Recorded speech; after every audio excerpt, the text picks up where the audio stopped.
As a 19-year-old woman, I was always close to my mother. It wasn't too difficult because my mother is the nicest person I know. My mother has treated me as if I were her best friend since I can remember. She was always a girl's girl, so I could tell her anything without fear of being judged or reprimanded. We'd go shopping together, watch movies, and have our hair done. Despite her pleasant and sympathetic demeanor, she didn't let me get away with anything. I still had a curfew, but I recognized and respected my boundaries. My father, on the other hand, was the polar opposite. I've always suspected that Dad didn't want to be a father because, despite being a stay-at-home parent, he never spent much time with me. Apart from dropping me off and collecting me up at school, Dad spent the majority of his time in his room playing video games. On numerous occasions, my mother would get home from work to discover my father still playing games without bothering to make supper or complete any household tasks. This eventually led to fighting, with my father storming out of the house in a fit of wrath. It wasn't until I grew older that I recognized how toxic his behavior was. My mother would constantly push him to get a job or help her with housework, but he would make excuses the entire day, claiming he was playing video games for research purposes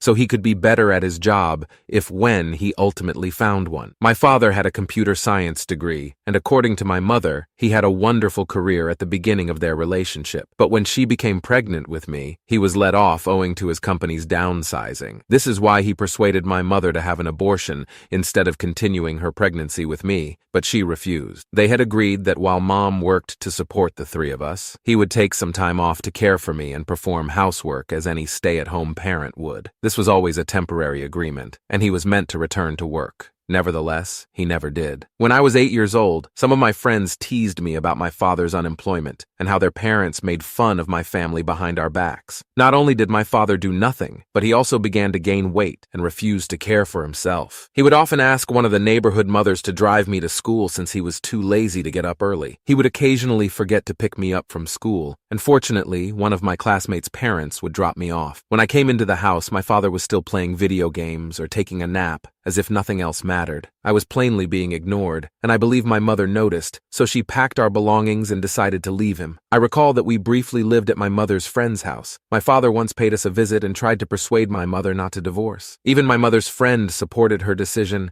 and warned my father that he had to step up. Otherwise, this was it. Fortunately, my father saw the folly of his ways and resolved to change his life. He began waking up early every morning to go for a run. He would pick me up and drop me back at my mother's friend's house. On the way, he would hold chats with me, which encouraged me to open up to him. On weekends, he would take me to the park and teach me to play badminton. For the first time, I started having some fun while spending time with my father. I believe my mother noticed this positive change in him as well, and after many back-and-forth negotiations, she chose to return to live with him. My father gradually lost weight as a result of his healthy lifestyle, and he also found work. This work paid much less than Mom's, but it was a nice start for him. You'd think this was the end of our problems, but it was just the beginning. My father started coming home late and was always on his phone. If I ever wanted to talk to him, he would ignore me as if I didn't exist. He stopped doing anything to spend time with me and returned to his old, aloof, unavailable self. My mother began to feel increasingly skeptical of my father's behavior. She would try to speak with him, but he would dismiss her concerns, claiming that she was overreacting. But I think a woman's intuition is always correct because my mother finally discovered inappropriate texts on his cell phone with his personal trainer. My mother completely lost it, and they had a major argument.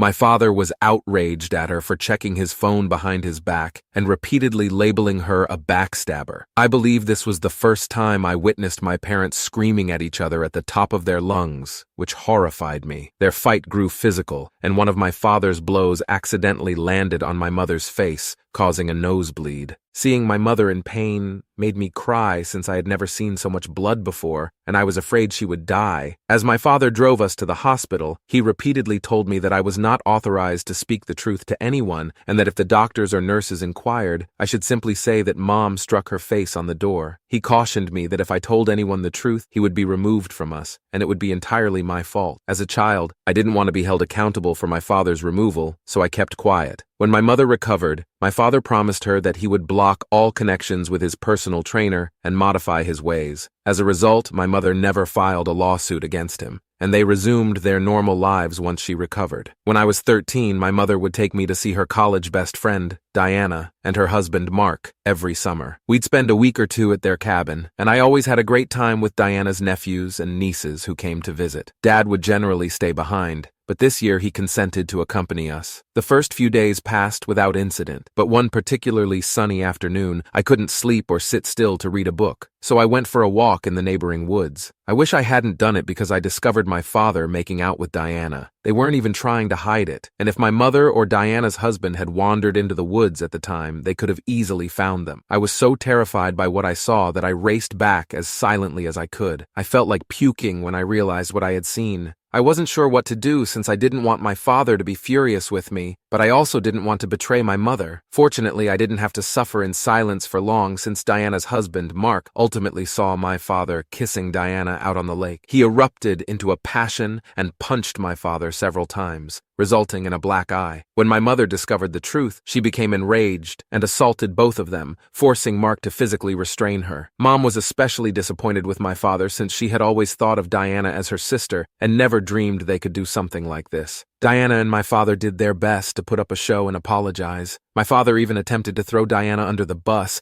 blaming everything on her. He explained that Diana had made the first move and that he simply got carried away without thinking. They argued that it was a one-time occurrence, but I was the only one who realized they were lying. I'd seen them kissing before, and I could expose them if I wanted, but I was too terrified to say anything. I wasn't sure if it was the correct thing for me to do at that age. Those two scumbags managed to persuade Mom and Mark that this would never happen again, and that perhaps they were just inebriated. However, my mother did not waste any more time, and said that we were leaving. My mother had had enough of Diana, no matter how much she apologized, and it was the last time I saw her. To be honest, it's incredibly terrible to write about what my mother went through with my father, and I have no idea why she stayed with him after each indiscretion. I wish she had left him back then, since it would not have impacted our lives in any way. When I was 18 years old, my mother had a major stroke while driving. Fortunately, she survived the catastrophic accident. However, she was never the same. Our lives changed overnight when my mother became bedridden due to a spinal injury she acquired in the accident. She couldn't stand or walk correctly, and even the slightest movement caused her excruciating pain and discomfort. My grandparents took turns coming over and staying with us for a few months to help care for my mother. I am delighted they did, because my father had to work all day and did not want to pay a full-time nurse. At that age, I attempted to help my mother as much as possible. Every day after school, I would come home and sit with her for hours, talking to her as she faded in and out owing to her heavy meds. I'd help change her diapers and touch her feet. After only 3 months, my father began to moan about how expensive everything was around the house now that Mom was no longer working, and how Mom's insurance was insufficient to cover her expenditures. This irritated me since I had seen my mother do so much around the house,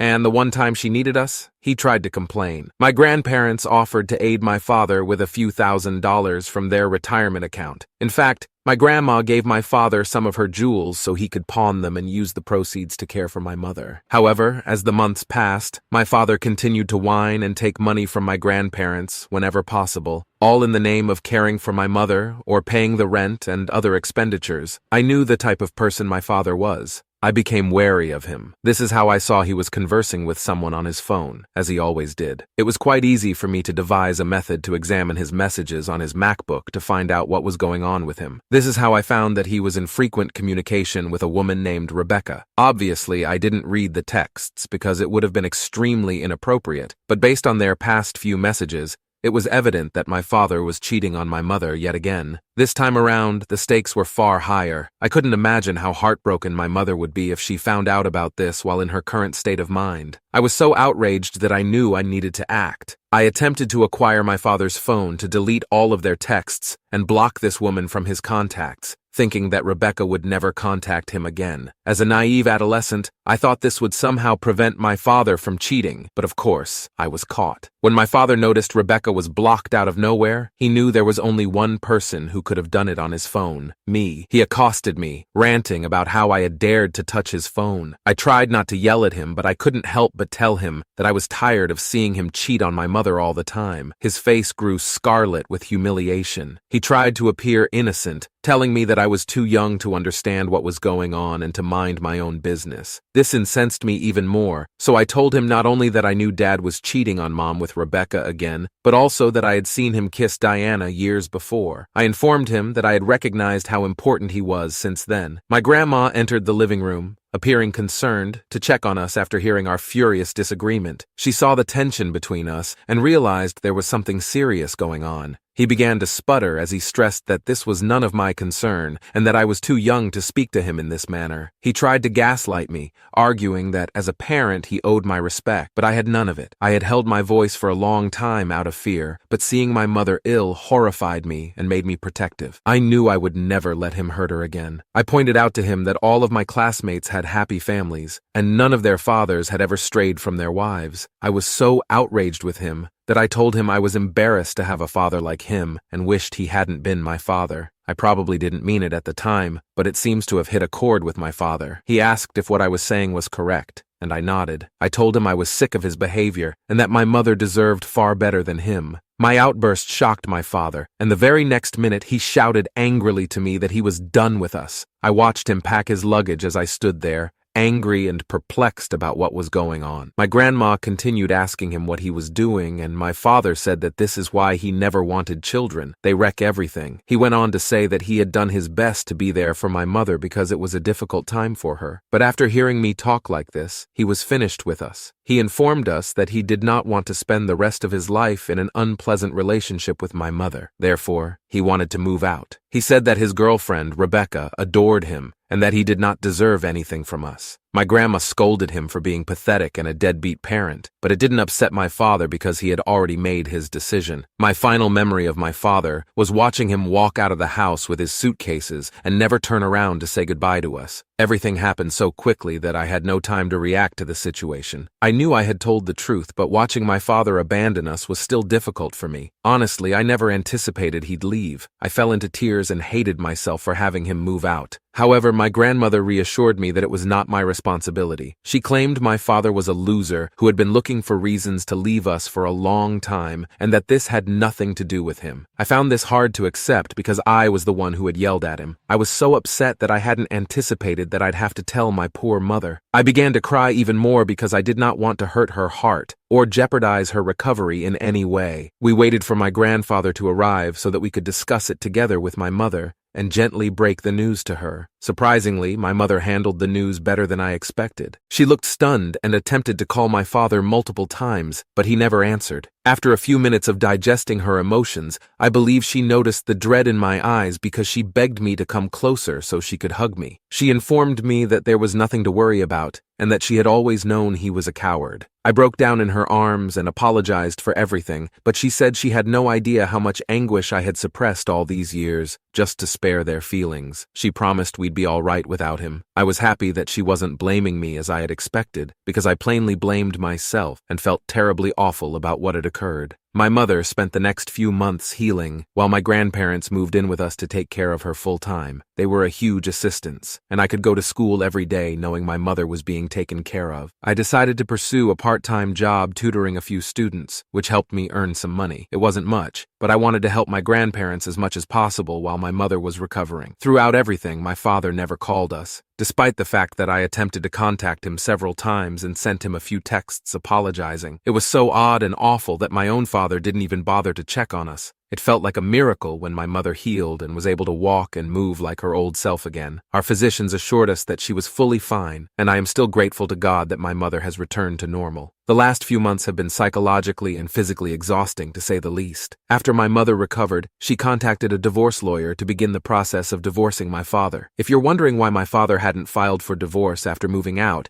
It was evident that he didn't want to pay child support or health insurance. He knew my mother wasn't feeling well, so he was prolonging things as long as possible. However, my mother had had enough of him. When she acquired the paperwork, she tried to contact him so she could mail it to him. After months of no communication, my father reached out to my mother last week and inquired whether she was serious about divorcing him after reading all of her text messages. My mother informed him that this was a serious matter and that she was going to divorce him either way. As you might expect, my father, being a lowlife, began pleading with my mother throughout their phone chat not to divorce him. He informed her that his fiancée had broken up with him only a few weeks after he left us. He claimed to have been living alone in a motel, trying to save face in front of us because he was too afraid to return. He went on to tell my mother that he had always imagined that once she recovered, she would contact him and they could have an open talk. He went on to claim that he never expected her to actually file for divorce. He urged her to think this through calmly, but my mother said that if he did not sign the documents, she would take him to court. He kept arguing, and I'm not sure if he eventually agreed or disagreed. However, since then, my father has sent me numerous messages and voicemails blaming me for everything. I've listened to 2 of his voicemails in which he clearly yells at me, claiming that I ruined his life and am to blame for his divorce. He goes on to imply that he wishes I was never born. I showed all of this to my mother, who was outraged and informed me that he is a manipulator who refuses to accept responsibility for his faults. However, I can't help but feel a little guilty because I somewhat agree with him. I wanted to share my story on Reddit today to see if anyone else blames me, like my father, for their divorce. AITA for not being able to manage my rage that day, which caused my father to leave us. Has anyone else been through this? My mother adores me. Therefore, she may be attempting to shield me from the truth by refusing to blame me. I don't want to be the cause of her unhappiness, so please be honest in the comments. Update #1. I have been crying while reading all of your comments. I can't believe that there are so many strangers out there who have been injured just like me, and for the first time, I don't feel isolated. It's interesting to read everyone's stories about their dysfunctional families because I always assumed everyone else's lives were wonderful. I suppose everyone has their own narrative. Also, some of you have blamed me for my parents' divorce, and while thinking about it still makes me feel bad, after reading so many experiences, I agree that it was better for me to express my feelings to my father than to keep it all inside and pretend that he was a decent person. I never forced my father to cheat, and I never urged him to leave us, so the decision is entirely his. Also, to be clear, I'm happy that my parents are splitting. I want my mother to be happy, and this time I believe she has made up her mind. For anyone wondering if the house belongs to my mother, it does not. We live here on rent, and after all of her medical costs, she has no assets left, so she will not lose anything in her divorce from my father. Update #2. It's been 2 months since my last update, and a lot has transpired since then. First and foremost, after so many months, my father arrived at our home to apologize to my mother. He appeared to have had a tough couple of months, as evidenced by his thick beard. My grandparents first refused to let him in, but my father began apologizing and explaining that all he wanted was one more talk with Mom. My mother allowed him in, and he began apologizing to her for everything. He broke down as he told her how he had time to ponder over the last 6 months and recognized how my mother was the right woman for him, someone he should have learned to adore a long time ago. He told her that Rebecca was not even half the woman she is, and he only learned this after moving in with her. He met her online and expected a fairy tale romance, but it was exactly the reverse. They fought a lot, and Rebecca finally kicked him out in the middle of the night, leaving him destitute. He realized he couldn't return home, so he started living in a motel. He frequently spent his evenings drinking alone, which made him late for work the next day. He claimed that he couldn't keep up with his job and was laid off a few weeks ago. My father sobbed as he urged my mother to understand that he was tired of his ways and wanted to change. I know this seems emotional, but knowing how bad my father is, I couldn't help but giggle. Even his cries appeared phony and forced. My mother wasn't having it either, so she smiled and told him to quit putting on a show. She threw the divorce papers in his face,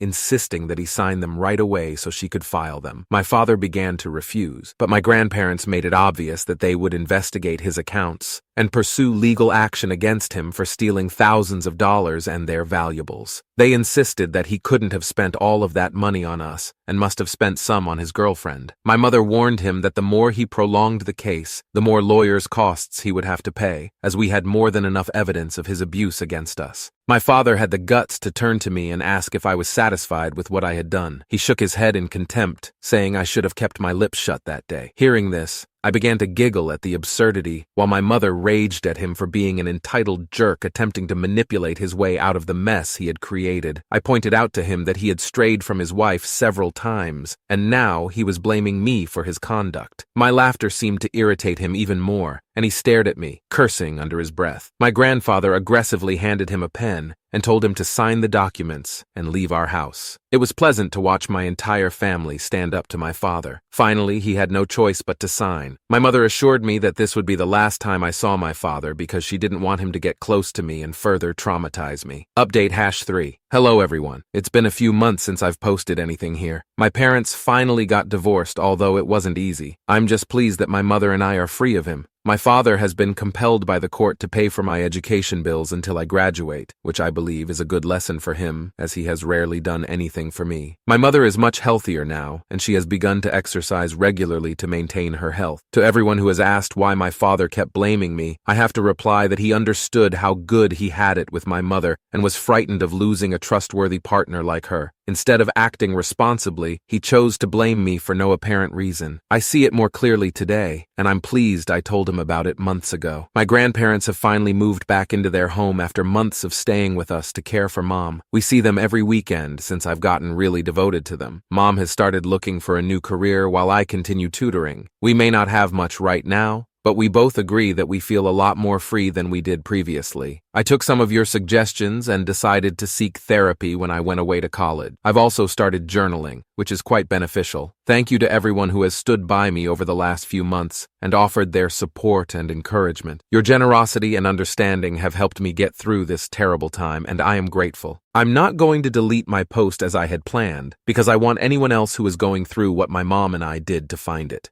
I hope they find consolation in knowing that things will improve over time.